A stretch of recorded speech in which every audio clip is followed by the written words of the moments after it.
ಓಂ ಶಾಂತಿ. ಇಂದಿನ ಮುರಳಿ ದಿನಾಂಕ 8 ಅಕ್ಟೋಬರ್ 2025. ಮುರಳಿ ಮಹಾವಾಕ್ಯಗಳು. नीचे बच्चे, तुम इस पाठशाला में आए हो स्वर्ग के लिए पासपोर्ट लेने। आत्म अभिमानी बनो और अपना नाम रजिस्टर में नोट करो तो स्वर्ग में आ जाएंगे.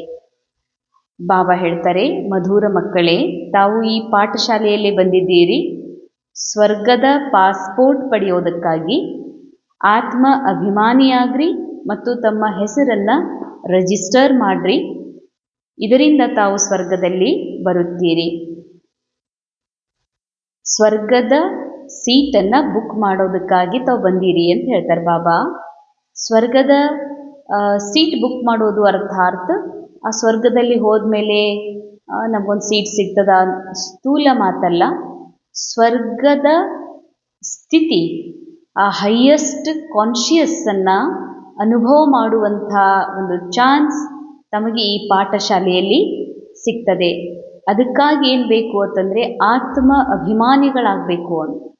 ಎಲ್ಲೇ ಒಂದು ಕಡೆಗೆ ವಿಮಾನ ಟಿಕೆಟ್ ಬುಕ್ಕಿಂಗ್ ಮಾಡಬೇಕು ಅಂತಂದರೆ ಹೇಗೆ ನಮ್ಮ ಧನವನ್ನು ಕೊಡಬೇಕಾಗ್ತದೆ, ಹಾಗೆ ಇಲ್ಲಿ ಏನು ಕೊಡಬೇಕು? ಸ್ವರ್ಗದ ಸೀಟನ್ನು ಬುಕ್ ಮಾಡಬೇಕು ಅಂದರೆ ಈ ಪಾಠಶಾಲೆಯಲ್ಲಿ ಏನು ಕೊಡಬೇಕು ಅಂದರೆ ಆತ್ಮ ಅಭಿಮಾನಿಗಳಾಗಬೇಕು. ಇದೇ ಇಲ್ಲಿಯ ಫೀಸ್. ಮತ್ತು ತಮ್ಮ ಹೆಸರನ್ನು ನೋಂದಾಯಿಸಬೇಕು. ಅರ್ಥಾತ್ ನಾನು ನನ್ನದೆನ್ನುವಂಥದ್ದೇನೆಲ್ಲ ಇದೆ ಅದನ್ನು ರಿಜಿಸ್ಟರ್ ಮಾಡಬೇಕು, ಬಾಬನಿಗೆ ಅರ್ಪಿಸಿ ಬಿಡಬೇಕು. ಆಗ ನೀವು ಸ್ವರ್ಗಕ್ಕೆ ಬರ್ತೀರಿ ಅಂತ ಹೇಳ್ತಾರೆ ಬಾಬಾ. ಸ್ವರ್ಗ ಅಂದರೆ ಸ್ಥೂಲವಾದಂತಹ ಸ್ವರ್ಗದ ಬಟ್ಟೆಗಳು, ಬಂಗಾರದ ಆಭರಣಗಳನ್ನು ಹಾಕಿಕೊಳ್ಳುವಂತಹ ಸ್ಥೂಲ ಮಾತಲ್ಲ. ಸ್ವರ್ಗ ಅರ್ಥಾತ್ ಸದಾ ನಿರಂತರ ಆತ್ಮ ಅಭಿಮಾನಿ ಸ್ಥಿತಿಯಲ್ಲಿ ಸ್ವಯಂ ನಾನು ಹಾಗೂ ಅಲ್ಲಿರುವ ಸರ್ವ ಆತ್ಮರು ಕೂಡ ಒಂದೇ ಸಮಾನ ಸ್ಥಿತಿಯಲ್ಲಿ, ಏಕತೆಯಲ್ಲಿ, ನಿರಂತರ ಭರ್ಪೂರತೆಯ ಅನುಭವದೊಳಗ ಇರೋದೇ ಸ್ವರ್ಗಕ್ಕೆ ಹೋಗೋದಾಗಿದೆ, ಅಥವಾ ಸ್ವರ್ಗದ ಒಂದು ಸೀಟನ್ನು ಬುಕ್ ಮಾಡೋದಾಗಿದೆ. ಅದು ಇದೇ ಸಮಯದಲ್ಲಿ. ಪ್ರಶ್ನೆ, ಕೌನ್ ಸಿ ಸ್ಮೃತಿ ನ रहने के कारण बच्चे बाबा का रिगार्ड नहीं रख सकते? ಯಾವ ಒಂದು ಸ್ಮೃತಿ ಇಲ್ಲದ ಕಾರಣ ಮಕ್ಕಳು ತಂದೆಯ ಒಂದು ಗೌರವವನ್ನು ಕೊಡೋದಿಲ್ಲ ಅಂತ ಕೇಳ್ತಾರೆ ಬಾಬಾ. ಅರ್ಥಾತ್ ಬಾಬಾ ಗೌರವ ಕೊಡೋದು ಅಂದರೆ ಗೌರವ ಲೌಕಿಕ ದೃಷ್ಟಿಯೊಳಗ ಹಿರಿಯರಿಗೆ ಗೌರವ ಕೊಡೋದು ಅಂತಂದರೆ ಅಪ್ಪ ಹೇಳಿದಂತೆ ನಡೆಯೋದು, ಹಿರಿಯರು ಹೇಳಿದಾಗೆ ನಡೆಯೋದು, ಅವರ ಒಂದು ಮನೆತನದ ನಿಯಮಗಳನ್ನು ದಾಟದೆ ಅದೆಲ್ಲ ಫಾಲೋ ಮಾಡೋದು. ಯಾವುದನ್ನು ಮಾಡಬಾರ್ದು ಅಂತ ನಿಯಮ ಇದೆ ಅದನ್ನು ಮಾಡದೇ ಇರೋದು, ಇದರಿಂದ ದೊಡ್ಡವರಿಗೆ ಗೌರವ ಕೊಡುವಂಥದ್ದು ಅಂತ ಹೇಳಾಗ್ತದೆ. ಇಲ್ಲಿ ಬಾಬಾ ನಿರಾಕಾರಿದ್ದಾರೆ. ನಿರಾಕಾರ ಬಾಬಾರವರಿಗೆ ಗೌರವ ಕೊಡೋದು ಅಂತಂದರೆ ಮೊಟ್ಟ ಮೊದಲು ನನಗೆ ನಾನು ದೇಹಭಾನದಿಂದ ಪರೆ ಆತ್ಮಸ್ಥಿತಿಯಲ್ಲಿ ಸ್ಥಿತ ಆಗುವುದ ತಂದೆಗೆ ಗೌರವ ಕೊಡೋದು. ಯಾಕೆಂದರೆ ಪರಮಾತ್ಮ ಈ ನಾಟಕದಲ್ಲಿ ಬಂದಿರೋದೇ ನಮ್ಮನ್ನು ದೇಹಭಾನದಿಂದ ಮುಕ್ತರನ್ನಾಗಿ ಮಾಡಿ ಆತ್ಮದ ಸತ್ಯಸ್ಥಿತಿಯಲ್ಲಿ ಸ್ಥಿತ ಮಾಡೋದಕ್ಕಾಗಿ. ಅಂದಮೇಲೆ ಆತ್ಮಸ್ಥಿತಿಯಲ್ಲಿ ಇರುವುದೇ ಪರಮಾತ್ಮ ತಂದೆಗೆ ನಾವು ಕೊಡುವಂತಹ ಅತಿ ದೊಡ್ಡ ಗೌರವವಾಗಿದೆ. ಅಂತಹ ಗೌರವವನ್ನು ಯಾವ ಸ್ಮೃತಿಯಲ್ಲಿ ಇರಲಿಲ್ಲ ಅಂತಂದ್ರೆ ಗೌರವ ಕೊಡಲಿಕ್ಕೆ ಆಗೋದಿಲ್ಲ. ಕೈ ಬಚ್ಚೋं को यही स्मृति नहीं रहती कि जिसको सारी दुनिया पुकार रही है, याद कर रही है, वही ऊंचते ऊंच बाबा हम बच्चों की सेवा में उपस्थित हुआ है. ಅಂಡರ್ಲೈನ್. ಮಕ್ಕಳು ಇದನ್ನು ಮರೀತಾರೆ. ಯಾರನ್ನ ಇಡೀ ಜಗತ್ತು ಸ್ಮರಣೆ ಮಾಡ್ತಾ ಇದೆ, ಯಾರನ್ನ ಇಡೀ ಜಗತ್ತು ಕರೀತಾ ಇದೆ, ಯಾರನ್ನ ಇಡೀ ಜಗತ್ತು ಪೂಜಿಸ್ತಾ ಇದೆ ಪರಮಾತ್ಮ, ಅದೇ ಪರಮಾತ್ಮನೇ ಬಂದು ನಮ್ಮ ಎದುರುಗಡೆ ಉಪಸ್ಥಿತಿದ್ದಾರೆ. ಅವರದೇ ಸಾಕ್ಷಾತ್ ಈ ಮಹಾವಾಕ್ಯಗಳನ್ನು, ಶ್ರೀಮತವನ್ನು ನಾವು ಕೇಳ್ತಾ ಇದ್ದೀವಿ ಎನ್ನುವಂಥದ್ದು ಯಾರಿಗೆ ನೆನಪಿರೋದಿಲ್ವೋ ಅವರು ಬಾಬಾರವರಿಗೆ ಗೌರವ ಕೊಡಲಿಕ್ಕೆ ಸಾಧ್ಯವಿಲ್ಲ. ಯಹ ನಿಶ್ಚಯ ನಂಬರ್ ವಾರ್ ಹೇ. ಎಲ್ಲ ಬಾಬನ ಮಕ್ಕಳು ಎಲ್ಲರೂ ಇರ್ಬೋದು, ಆದರೆ ಈ ನಿಶ್ಚಯ ಎಲ್ಲರಿಗೂ ಸಮಾನಿಲ್ಲ, ನಂಬರ್ ವಾರ್ ಇದೆ. ಸಾಕ್ಷಾತ್ ಪರಮಾತ್ಮನೇ ಬಂದು ನನಗೆ ಈ ಮಾತು ಹೇಳ್ತಿದ್ದಾರೆ ಅನ್ನುವಂಥ ನಿಶ್ಚಯ ನಂಬರ್ ವಾರ್ ಇದೆ ಅಂತಾರೆ ಬಾಬಾ. ಜಿತ್ನಾ ಜಿಸ್ಕೋ ನಿಶ್ಚಯ ಹೇ ಉತ್ನಾ ರಿಗಾರ್ಡ್ ರಖ್ತೆ ಹೇ. ಅಂಡರ್ಲೈನ್. ಯಾರಿಗೆ ಎಷ್ಟು ನಿಶ್ಚಯ ಇದೆ, ಸಾಕ್ಷಾತ್ ಪರಮಾತ್ಮನೇ ಬಂದು ನನಗೆ ಈ ಸತ್ಯ ಜ್ಞಾನವನ್ನು ಹೇಳ್ತಿದ್ದಾರೆ. ಅವ್ರು ಹೇಳ್ತಾರಂದಮೇಲೆ ನಾನು ಅವರು ಹೇಳಿದಂತೆ ನಡಿಬೇಕು ಅನ್ನುವಂಥದ್ದು ನಿಶ್ಚಯ ಎಷ್ಟಿದೆಯೋ ಅವರು ಅಷ್ಟು ಗೌರವವನ್ನು ಇಡ್ತಾರೆ. ಮುರಳಿಯ ಮುಖ್ಯ ಸಾರ ಮೊದಲೇದು, ಸರೆಂಡರ್ಗೆ ಸಾಥ್ ಸಾಥ್ ನಿಶ್ಚಯಿ ಬುದ್ಧಿ ಬನ್ನಾ ಹೈ. ಬಾಬಾ ಹೇಳ್ತಾರೆ, ಬಾಬಾರವರಿಗೆ ನಮ್ಮ ಹತ್ರ ಇರುವುದೆಲ್ಲವನ್ನು ಸಮರ್ಪಿಸ್ತೀವಿ. ಶರೀರ, ತನು, ಮನ, ಧನ ಏನೆಲ್ಲ ನೀವು ಸರೆಂಡರ್ ಮಾಡ್ತಿದ್ದೀರಿ, ಅರ್ಪಣೆ ಮಾಡ್ತಿದ್ದೀರಿ. ಆದರೆ ಬಾಬಾ ಹೇಳ್ತಾರೆ ಅದ್ರ ಜೊತೆಯಲ್ಲಿ ನಿಶ್ಚಯ ಬುದ್ಧಿಯವರಾಗ್ರಿ ಅಂತ. ನಾವು ಯಾರಿಗೆ ಸರೆಂಡರ್ ಮಾಡೀವಿ, ನಾವು ಯಾರಿಗೆ ಸಮರ್ಪಿತ ಆಗಿದ್ದೀವಿ, ಅವರು ಸಾಕ್ಷಾತ್ ಜೀವನ್ಮುಕ್ತಿ ದಾತಾ ಇದ್ದಾರೆ. ಸಾಕ್ಷಾತ್ ಒಂದು ಭವಸಾಗರದಿಂದ ಪಾರ್ ಮಾಡುವಂಥ ಅಬ್ಬಿಗೆ ಇದ್ದಾರೆ ಎನ್ನುವಂಥದ್ದು ಪೂರ್ಣ ನಿಶ್ಚಯ ಇರಲಿ ಅಂತಾರೆ ಬಾಬಾ. ಕೋಯಿ ಬಿ ಚೀಚಿ ಕಾಮ್ ನ ಹೋ. ಚೀಚಿ ಕಾರ್ಯ ಅಂದರೆ ದೇಹವನ್ನು ನಿಜ ಅಂತ ತಿಳ್ಕೊಂಡು ರೋಲ್, ಮದರ್, ಫಾದರ್, ಡಾಟರ್, ನಾನು ಕಾಕಿ, ಕಾಕ, ಇವರು ನಮ್ಮ ಮಾಮ ಅಂತ ಅವರ ಜೊತೆಗೆ ಸಂಬಂಧ ನಿಭಾಯಿಸೋದು ಬೇರೆ. ಇದೆಲ್ಲ ಖರೇನೆ. ಅಲ್ಲಿ ಏನೆಲ್ಲ ಮಾತಾಗ್ತದೆ, ಏನೆಲ್ಲ ಘಟನೆ ಘಟಿಸ್ತದ, ಇದೆಲ್ಲ ಖರೆ ಅಂತ ಅನುಭವ ಮಾಡುವುದೇ ಚೀಚಿ ಕರ್ಮ ಮಾಡುವುದು ಅಂತಾರೆ ಬಾಬಾ. ಆತ್ಮ ಇದ್ದೂ ಸಹ ತಾವು ದೇಹ ಅಂತ ತಿಳ್ಕೊಂಡು ದೇಹಬಾನದಲ್ಲಿ ಬರ್ತೀರಿ ಅಂದರೆ ಇದೇ ಚೀಚಿ ಕಾರ್ಯ. ಅಂದರ್ ಕೋಯಿ ಬಿ ಅವಗುಣ ನ ರಹೆ ತಬ್ ಅಚ್ಚಾ ಪದ್ ಮಿಲ್ ಸಕ್ತಾ ಹೇ. ನಿಮ್ಮೊಳಗಡೆ ಯಾವುದೇ ಅವಗುಣಗಳು ಇರಬಾರ್ದು ಅಂತಾರೆ ಬಾಬಾ. ಆಗಲೇ ನೀವು ಒಳ್ಳೆಯ ಪದವಿಯನ್ನು ತಗೊಳ್ಳಿಕ್ಕೆ ಸಾಧ್ಯವಿದೆ.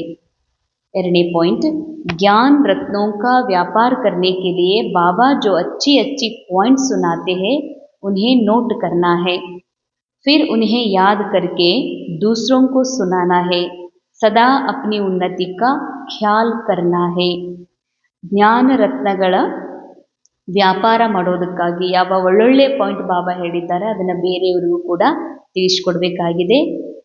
ನಂತರ ಅವುಗಳನ್ನು ನೆನಪಿಟ್ಟುಕೊಂಡು ಬೇರೆಯವರಿಗೂ ಹೇಳ್ರಿ.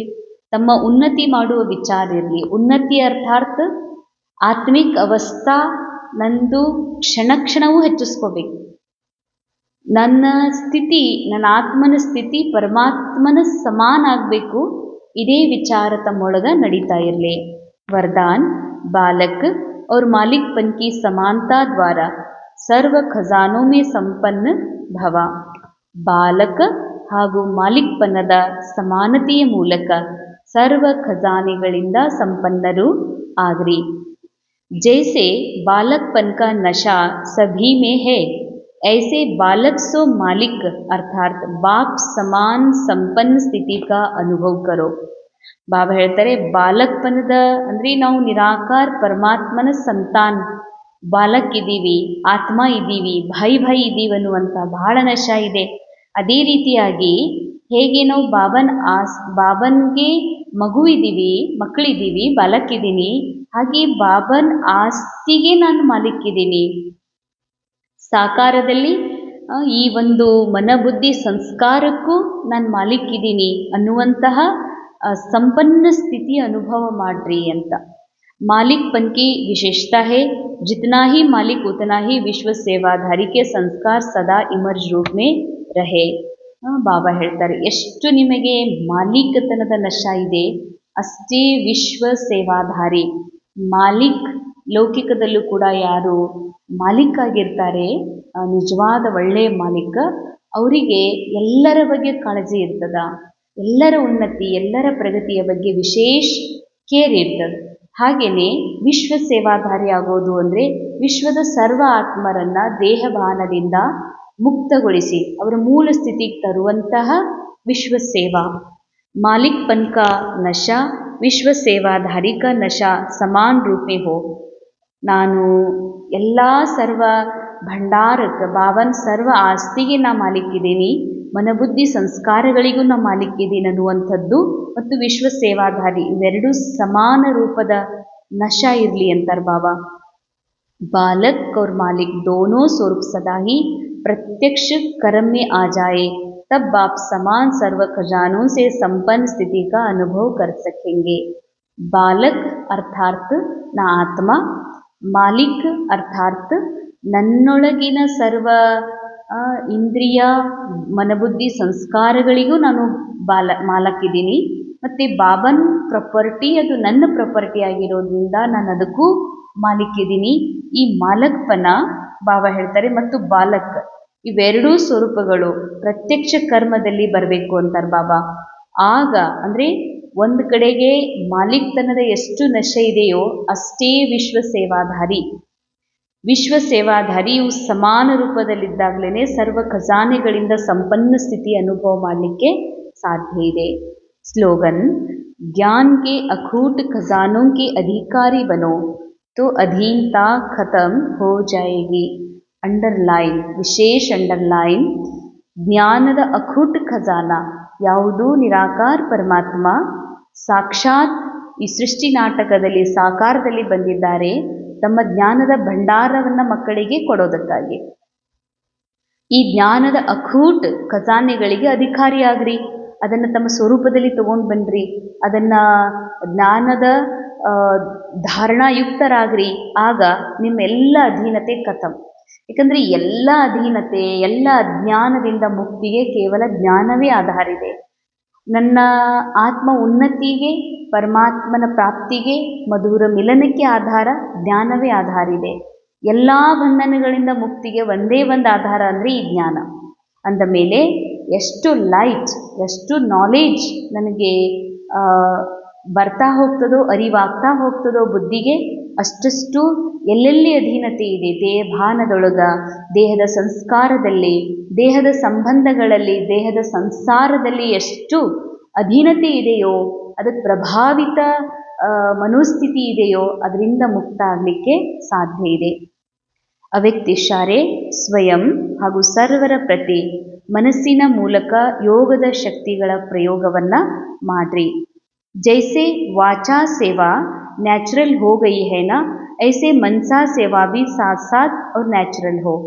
ಬಾಬಾ ಹೇಳ್ತಾರೆ, ಹೇಗೆ ವಾಚಾ ಸೇವಾ ಮಾತಾಡೋದು ನಿಮ್ಗೆ ನ್ಯಾಚುರಲ್ ಆಗಿಬಿಟ್ಟಿದೆ, ಭಾಷಣ ಮಾಡೋದು ನ್ಯಾಚುರಲ್ ಆಗಿಬಿಟ್ಟಿದೆ, ಆಗ ಮನಸಾ ಸೇವಾನೂ ಕೂಡ ನಿರಂತರ ಆತ್ಮಸ್ಥಿತಿಯಲ್ಲಿರೋದೇ ಮನಸಾ ಸೇವಾ. ಶುಭ ಭಾವನಾ ಸಂಪನ್ನ ಸ್ಥಿತಿನೇ ಮನಸಾ ಸೇವಾ. ಇದು ಕೂಡ ನಿಮಗೆ ನ್ಯಾಚುರಲ್ ಅನ್ನಿಸ್ಬೇಕು. ವಾಣಿಯ ಜೊತೆಗೆ ಮನಸ್ಸಿನ ಸೇವೆಯನ್ನು ನಡೀತಾ ಇತ್ತು ಅಂತಂದ್ರೆ ನಿಮ್ಮ ಮಾತುಗಳು ಕಡಿಮೆ ಆಗ್ತವೆ ಅಂತ. ಮಾತಿನಲ್ಲಿ ಶಕ್ತಿ ಕಮ್ಮಿದ್ದಾಗ ಮಾತು ಹೆಚ್ಚು ಬರ್ತಾವೆ. ಮಾತಿನಲ್ಲಿ ಶಕ್ತಿ ಇದ್ದಾಗ ಮಾತುಗಳು ಕಡಿಮೆ ಮಾತಾಡಿದರೂ ಹೆಚ್ಚು ಅರ್ಥವನ್ನು ಕೊಡುವಂಥವು ಇರ್ತವೆ.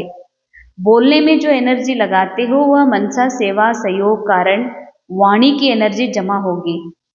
ಹೇಗೆ ಮನಸ್ಸಿನ ಮೂಲಕ ಸಕಾಶ ಕೊಡೋದ್ರಿಂದ, ಮನಸ್ಸಿನ ಶುಭ ಭಾವನಾ ಸಂಪನ್ನಿರೋದ್ರಿಂದ ನಿಮ್ಮ ಮಾತಿನಲ್ಲಿ ತಾಕತ್ತು ಬರ್ತದ. ಆಗ ನಿಮ್ಮ ಮಾತಿನ ಶಬ್ದಗಳು ಹೆಚ್ಚು ಪ್ರಯೋಗ ಆಗೋದಿಲ್ಲ, ಕಡಿಮೆ ಶಬ್ದಗಳ ಪ್ರಯೋಗ ಆಗ್ತದೆ. ಇದರಿಂದ ಶಕ್ತಿ ಹೆಚ್ಚು ಜಮಾ ಆಗ್ತದೆ ಅಂತಾರೆ ಬಾಬಾ. ತೋ ಮನಸಾ ಕಿ ಶಕ್ತಿಶಾಲಿ ಸೇವಾ ಸಫಲತಾ ಜಾದಾ ಅನುಭವ ಕರಾಯೇಗಿ.